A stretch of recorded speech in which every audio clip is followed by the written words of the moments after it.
Obrigado, pastor Sérgio, pelo seu carinho, senhor prefeito, senhor vereador, irmãos queridos e irmãs. Abram comigo sua Bíblia, por favor. No Evangelho de Jesus Cristo, conforme o relato de João, o Evangelho de João foi escrito quando os demais apóstolos, todos já estavam mortos, e mortos pelo viés do martírio. O Evangelho de João foi escrito para combater uma heresia terrível que surge no final do primeiro século e quase devasta a igreja até o terceiro século, chamada de gnosticismo, que era uma espécie de concubinato entre a fé judaica e a filosofia grega. Acho que vocês sabem que os gregos acreditavam na imortalidade da alma, mas os gregos não acreditavam na ressurreição do corpo, por causa do chamado dualismo grego. Para eles, a matéria era essencialmente má e o espírito era essencialmente bom.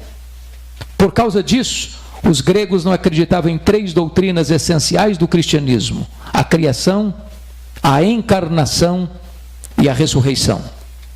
Então, no final do primeiro século, já se começava a negar a divindade de Cristo, porque na cabeça dos gregos era assim: se Jesus tinha um corpo físico, e ele tinha, e se para eles a matéria era essencialmente má, então ele não podia ser essencialmente bom. Se ele não podia ser essencialmente bom, ele não podia ser Deus. Logo começavam a negar a divindade de Cristo. Então João escreve este evangelho, e ele diz isso no capítulo 20, 31, que ele escreveu este evangelho com um propósito: defender uma tese. Qual tese? É que Jesus Cristo é verdadeiramente Deus, sem deixar de ser verdadeiramente homem. Ele não deixou de ser Deus ao se encarnar, e ele não deixou de ser homem ao retornar para o céu como Deus. Então é com este pano de fundo que eu preciso que você acompanhe comigo a leitura desse texto. É como se João estivesse abrindo as cortinas da história, acendendo as luzes no palco da história e revelando para nós o nosso glorioso Redentor. E ele nos apresenta Jesus assim: no princípio era o Verbo, e o Verbo estava com Deus, e o Verbo era Deus. Ele estava no princípio com Deus. Todas as coisas foram feitas por intermédio dele, e sem ele nada do que foi feito se fez. A vida estava nele, e a vida era a luz dos homens. A luz resplandece nas trevas, e as trevas não prevaleceram contra ela. Houve um homem enviado por Deus, cujo nome era João. Este veio como testemunha para testificar a respeito da luz. Ele não era luz, mas veio para testificar da luz, a saber, a verdadeira luz que vinda ao mundo ilumina a todo homem. O Verbo estava no mundo. O mundo foi feito por intermédio dele, mas o mundo não o conheceu. Veio para o que era seu, mas os seus não o receberam. Mas a todos quantos o receberam, deu-lhes o poder de serem feitos filhos de Deus, a saber, aos que creem no seu nome, os quais não nasceram do sangue, nem da vontade da carne, nem da vontade do homem, mas de Deus. E o Verbo se fez carne e habitou entre nós, cheio de graça e de verdade, e vimos a sua glória, glória como do unigênito do Pai. Amém. Quando João abre as cortinas da eternidade, ele quase nos tira o fôlego. Lá, já no início da sua fala, quando ele diz assim: quando João abre as cortinas da eternidade, ele quase nos tira o fôlego. Vocês que devem ter uma noção da língua portuguesa até melhor do que a minha, percebem aí que o verbo ser não está no pretérito perfeito, já no início. Ele não diz no princípio foi o verbo. Quando João abre as cortinas da eternidade, ele quase nos tira o fôlego. Vocês que devem ter uma noção da língua portuguesa, isso significa que quando tudo teve um princípio, percebem aí que está escrito em Gênesis 1, não no princípio criou Deus os céus e a terra, o verbo já existia. Ele não diz no princípio foi o verbo. Quando João abre as cortinas da eternidade, ele quase nos tira o fôlego. Vocês que devem ter uma noção da língua portuguesa, se ele isso significa que ao princípio, logo ele é eterno. E eternidade é um atributo exclusivo de Deus. Eu li um livro em 1978, difícil de ler, necessário de ser lido, As Categorias de Aristóteles. E o pensador grego dizia o seguinte: nós só conhecemos as coisas dentro de categorias humanas, de tempo, tempo, de espaço, de tamanho. Eu entendo um pouquinho de tempo, eternidade eu não entendo. Eu explico. Se eu perguntar para você, se você tirar um dia de 1 milhão de anos, você não tem mais 1 milhão de anos, certo? Óbvio, claro. Mas se eu perguntar para você, se você tirar 1 milhão de anos da eternidade, quanto lhe resta? A eternidade. E se eu tirar 1 bilhão de anos da eternidade, quanto sobra? A eternidade. Logo, eternidade não é tempo. Logo, você e eu não entendemos bem o que é eternidade. Sabe por quê? Porque só Deus é eterno e esse é um atributo exclusivo de Deus. Pois o verbo é eterno. No princípio era o verbo. E o verbo estava com Deus. Ora, se Deus é uma pessoa e Deus é, e se o verbo estava com Deus, e essa palavra na língua grega significa face a face com Deus, logo o verbo não é um ser impessoal como pensavam os gregos, mas um ser pessoal, da mesma essência, da mesma substância de Deus. Nas palavras do credo niceno, ele é Deus de Deus, luz de luz, coigual, coeterno e consubstancial com o Pai. E João termina dizendo o seguinte: o verbo era Deus. Não um ser inferior a Deus, como pensara Ário de Alexandria. Não um ser apenas superior aos anjos, mas um ser da mesma substância, tendo os mesmos atributos, realizando as mesmas obras. Isso me leva a pensar o que disse o pensador cristão C.S. Lewis, quando ele diz o seguinte: com respeito a Jesus, você só tem 3 opções. Ou ele é um mentiroso, ou ele é um louco, ou ele é Deus. Se ele não é quem ele disse ser, ele é um mentiroso. Se ele não é quem ele pensou ser, ele é um louco. Mas se ele é quem ele disse ser, então ele é Deus. Pois foi ele quem disse: quem me vê a mim, vê o Pai. Eu e o Pai somos um. Só nos resta curvarmos-nos aos seus pés, como Tomé, e dizer: Senhor meu e Deus meu. Então João já começa dizendo que o verbo é eterno, que o verbo é pessoal e que o verbo é divino. E ele diz no verso 2: o verbo estava com Deus. No princípio ele estava com Deus. Mas que princípio? No princípio criou Deus os céus e a terra. Quando os céus e a terra foram criados, o verbo estava lá. Mas não estava lá passivamente, ele estava lá ativamente, porque o verso 3 diz: todas as coisas foram feitas por intermédio dele, e sem ele nada do que foi feito se fez. Isso nos leva a 4 conclusões preliminares. Primeiro, a matéria não é eterna como pensavam os gregos. A matéria foi criada, e criada pelo nosso glorioso Redentor. Este mundo é constituído de matéria e energia. Matéria e energia não criam a si mesmas. Logo, alguém fora da matéria, independente da matéria, criou a matéria e estabeleceu leis para governar este mundo. E este é o nosso glorioso Redentor. Segundo, este mundo não surgiu espontaneamente. Desculpem da expressão. Este mundo não pariu a si mesmo. Este mundo foi criado.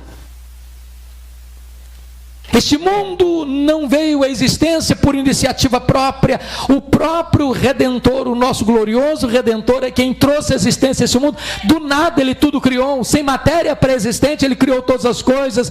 Ele chamou a existência as coisas que não existiam. E este é o nosso glorioso Redentor.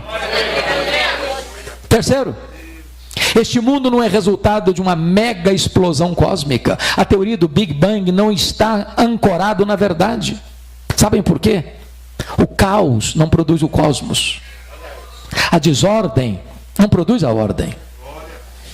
Seria mais fácil eu acreditar que se eu jogasse para o espaço 1 bilhão de letras, elas caíssem como uma grande enciclopédia, do que eu acreditar que uma mega explosão produziu esse universo tão vasto, tão insondável, com leis tão precisas, com movimentos tão harmônicos. Seria mais fácil acreditar que um rato correndo atabalhoadamente no teclado de um piano tocasse serenata ao luar. Irmãos, pensem comigo.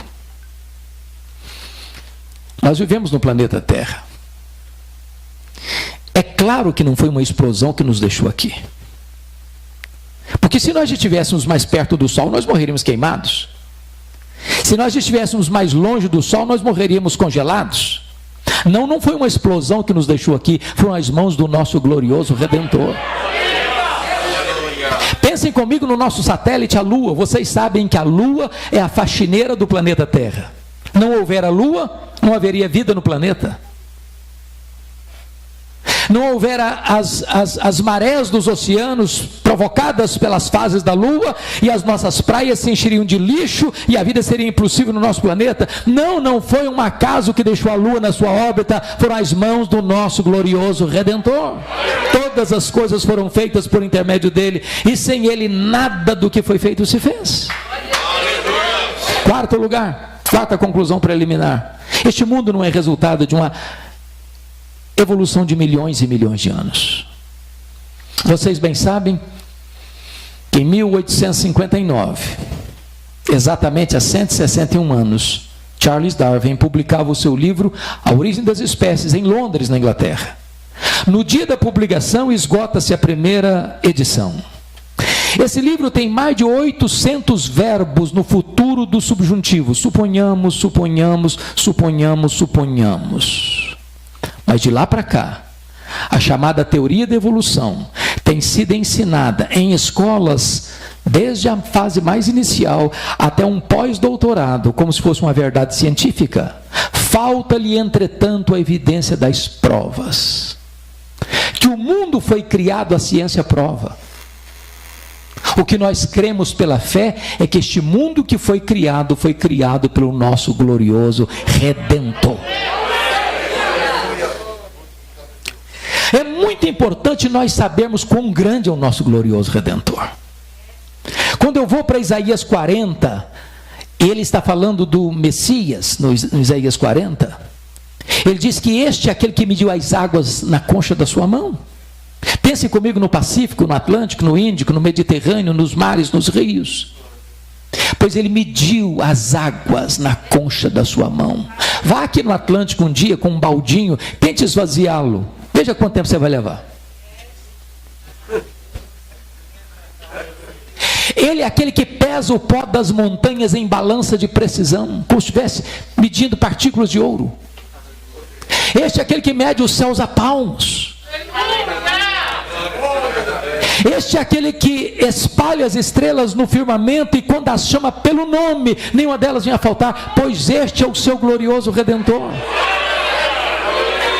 Agora pergunte a um astrônomo, por mais robusto que seja o seu conhecimento, por mais peregrina que seja a sua inteligência, qual é o tamanho do universo que ele mediu a palmos? Pergunte. Sabe qual é a resposta dele? Se ele for honesto: eu não sei. Mas quando ele diz eu não sei, ele não está confessando uma ignorância absoluta, não. Ele está dizendo que nenhum homem é capaz de afirmar categórica e insofismavelmente qual é o exato tamanho do universo. O que os cientistas já sabem e afirmam é que o nosso universo tem mais de 93 bilhões de anos-luz de diâmetro. O que significa isso? Significa que se você voar à velocidade da luz, 300 mil quilômetros por segundo, nessa velocidade, você demoraria mais de 93 bilhões de anos para ir de uma extremidade à outra do universo. Pois o nosso glorioso Redentor criou tudo isso, é maior do que tudo isso. Não há um centímetro desse universo onde eu não possa dizer: isso aqui é meu, eu criei isso aqui, sou dono disso aqui e sou Senhor sobre isso aqui, pois este é o seu glorioso Redentor. Pergunte a um astrônomo quantas estrelas existem. Sabe qual é a resposta dele? Eu não sei. O que eles já sabem e afirmam é que há mais estrelas no firmamento do que todos os grãos de areia de todas as praias e desertos do nosso planeta. Vá um dia à praia, encha a concha da sua mão de areia, leve para casa, bote numa tábua de vidro e conte quantos grãos de areia você consegue botar na concha da sua mão. Pois há mais estrelas no firmamento que todos os grãos de areia de todas as praias e desertos do nosso planeta. Mas preste bem atenção. Ele não apenas criou todas elas, ele batizou cada uma delas pelo nome. E por ser forte em força e grande em poder, quando as chama pelo nome, nenhuma delas vem a faltar, pois este é o nosso glorioso Redentor. Mas a Agora nós não estamos mais pasmos com o macro-universo. Do século XX para cá, nós estamos espantados com o micro-universo. Com o micro-universo. Eu não vou arrancá-la. Mas se fosse uma folha que cresce, eu diria para você que se eu arrancasse uma folha é tão complexa, senhor prefeito, como a cidade de Guarulhos. Uma folha que você colhe no seu quintal.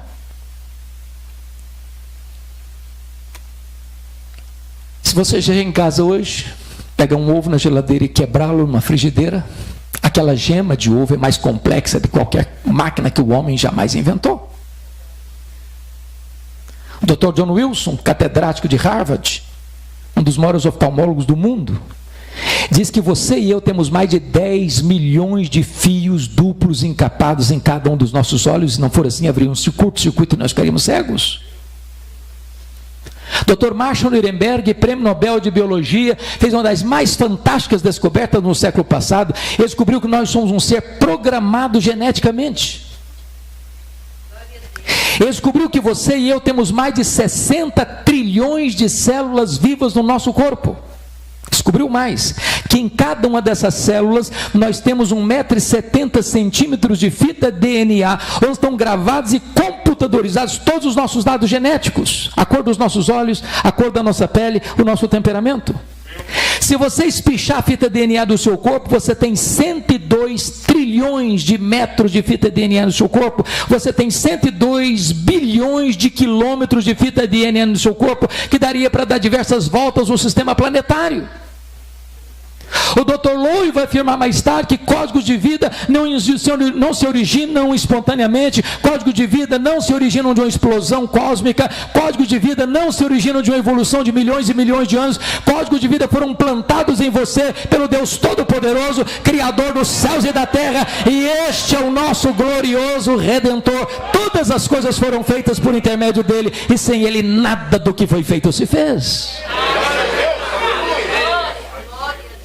Quando você vai para o verso 4, João quase nos tira o fôlego de novo. Quando ele diz, a vida estava nele e a vida era a luz dos homens. O que significa isso? Significa que tudo que existe, existe porque recebeu vida dele. Ele, Deus, é o único ser autoexistente. Alguém pergunta, mas quem criou Deus? Resposta, ninguém, ele não foi criado, ele é o Criador. Alguém pergunta, mas quando ele passou a existir? Não passou a existir. Ele é eterno. Anjos, homens, animais, o universo, enfim, só tem vida porque recebeu vida dele. Então, se você está aqui hoje, saiba disso, você está aqui porque ele deu vida a você. Paulo prega na capital intelectual do mundo, a cidade de Atenas, e diz, nele vivemos, nos movemos e existimos, ele quem nos dá a vida, a respiração e tudo mais. Bom, se Jesus é tudo isso mesmo, e ele é, então, você e eu não podemos ficar neutros em relação a ele. Hoje você precisa tomar uma decisão em relação a ele. Valho-me do livro A Ética da Decisão, quando o autor disse o seguinte: você é como um cidadão dentro de uma canoa, rio abaixo, à beira de um abismo. Numa situação semelhante, você só não pode fazer uma coisa: ficar sem tomar uma decisão. Você é escravo da sua liberdade. Você tem que decidir. Você pode pular da canoa e nadar até a margem. Você pode remar e ancorar a canoa num lugar seguro. Ou você pode ficar dentro da canoa pensando que não tem abismo e se arrebentar quando a canoa cair lá embaixo. Só uma coisa você não pode deixar de fazer: é tomar uma decisão. Talvez você veja aqui e diga o seguinte: bom, eu estou aqui, mas eu não quero tomar decisão nenhuma. Bom, você pode dizer, eu estou indeciso. Mas eu quero dizer para você que a indecisão é uma decisão. A indecisão é a decisão de não decidir. E com respeito a Jesus, ele diz, quem não é por mim, é contra mim, quem comigo não ajunta, espalha. É por isso que a partir de agora, do verso 6, o texto vai nos apresentar 3 reações a Jesus. A primeira dela, dos versos 6 a 9, a reação ou a decisão de João Batista, que resolveu dar a ele toda a glória. Pense comigo em João Batista, o precursor. Ele está pregando no deserto da Judeia. As multidões fluem das vilas, das aldeias, das cidades para o deserto para ouvi-lo.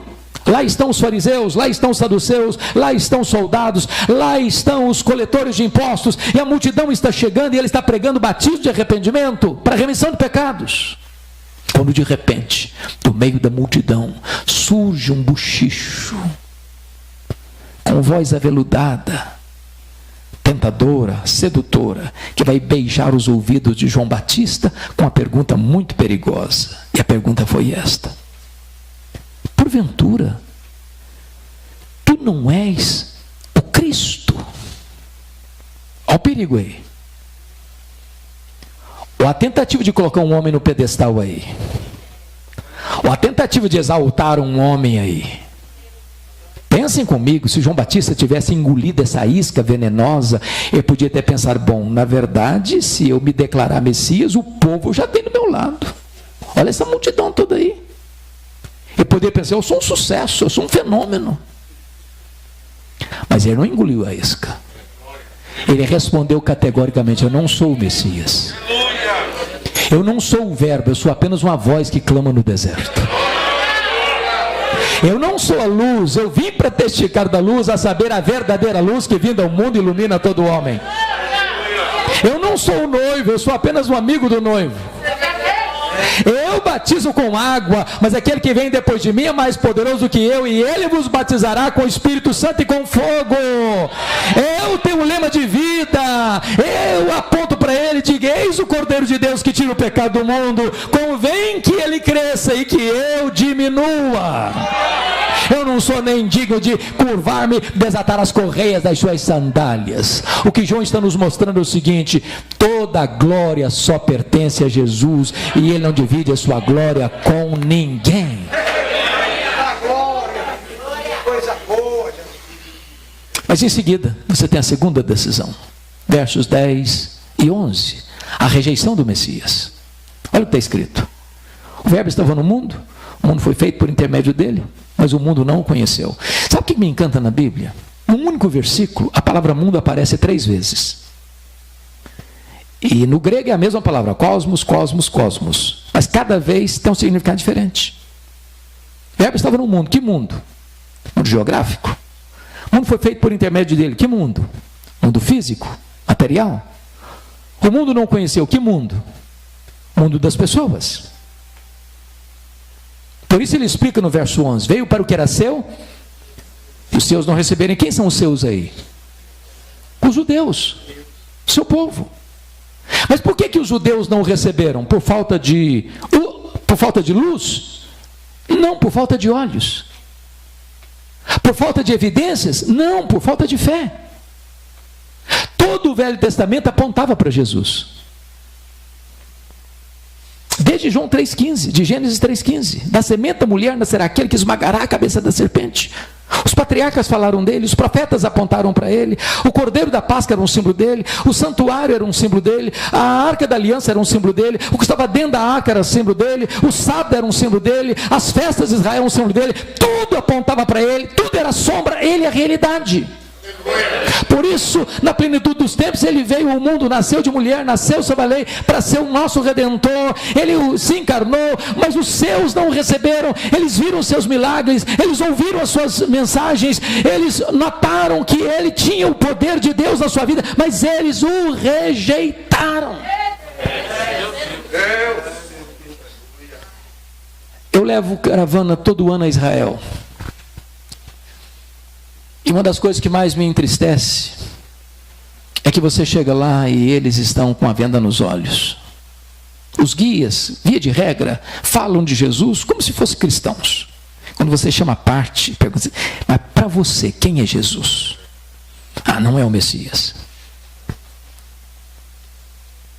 Veio para o que era seu, e os seus não receberam. Mas deixa eu lhes dar uma notícia triste.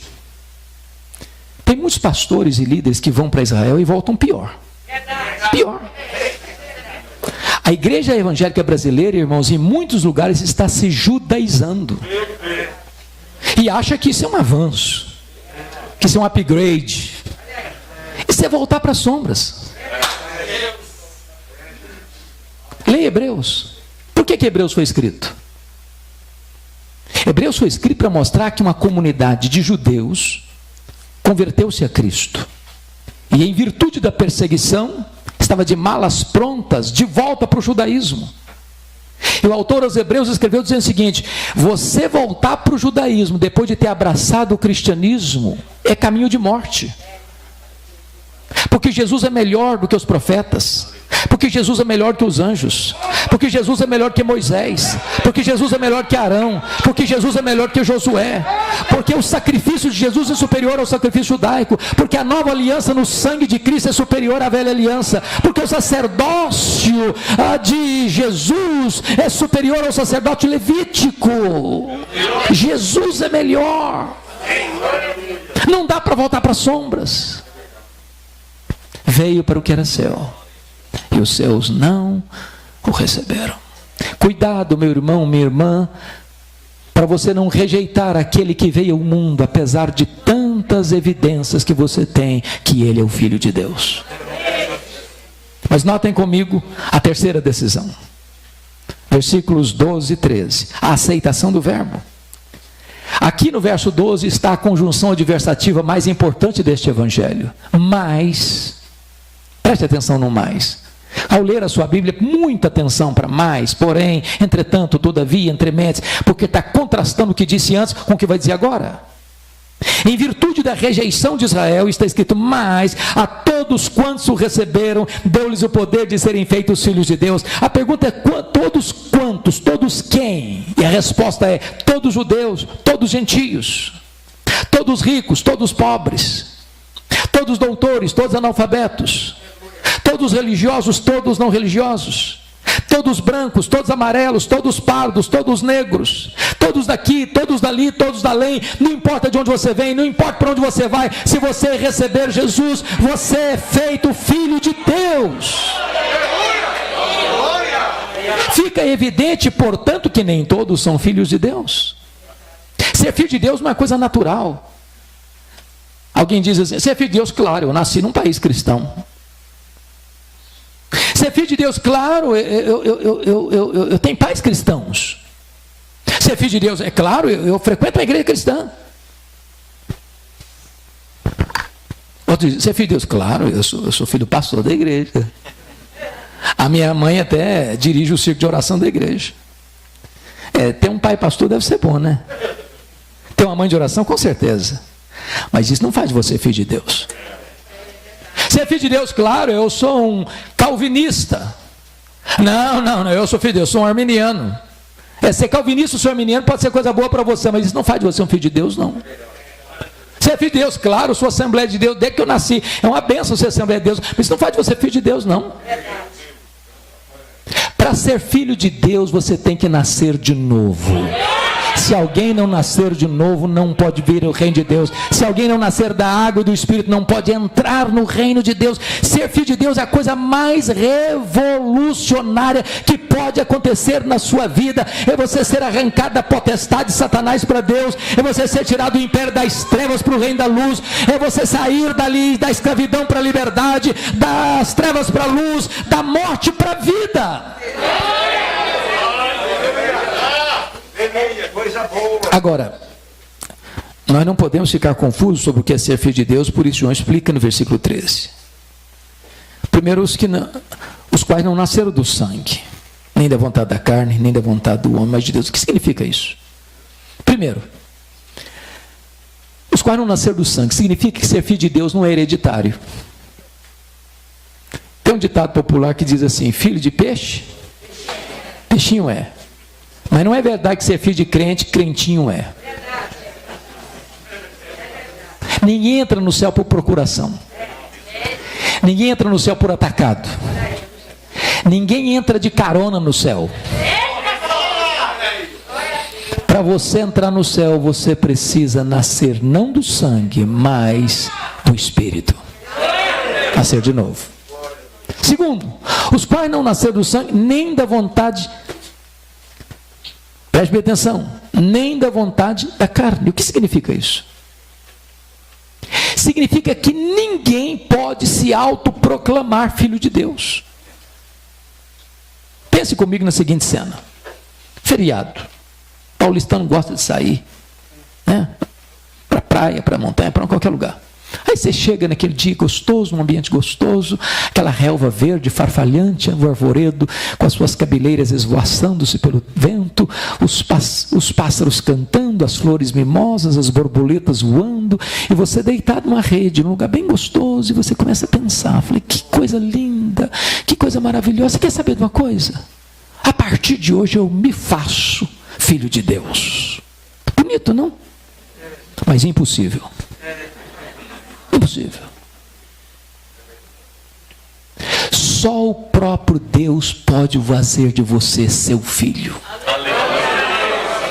Não é se você é bonito ou feio, se você é grande ou pequeno, se você é rico ou pobre, se você mora numa casa pequena ou numa mansão. A única condição para você ser filho de Deus é receber Jesus Cristo como seu Salvador. Agora ele termina dizendo o seguinte: os quais não nasceram da vontade nem da vontade do homem. A ideia aqui é a seguinte: nenhum ser humano tem competência para dizer para você, seja filho de Deus. Nem Paulo, nem Pedro, nem Maria, nem o pastor, nem o bispo, nem o sacerdote, nem a igreja, nenhum concílio eclesiástico tem poder de dizer assim, seja filho de Deus. Impossível, impossível.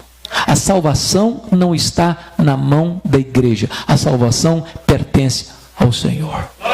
Só Ele pode dar, e Ele só dá, e dá a todos quantos receberam o seu Filho Jesus Cristo como Salvador e Senhor.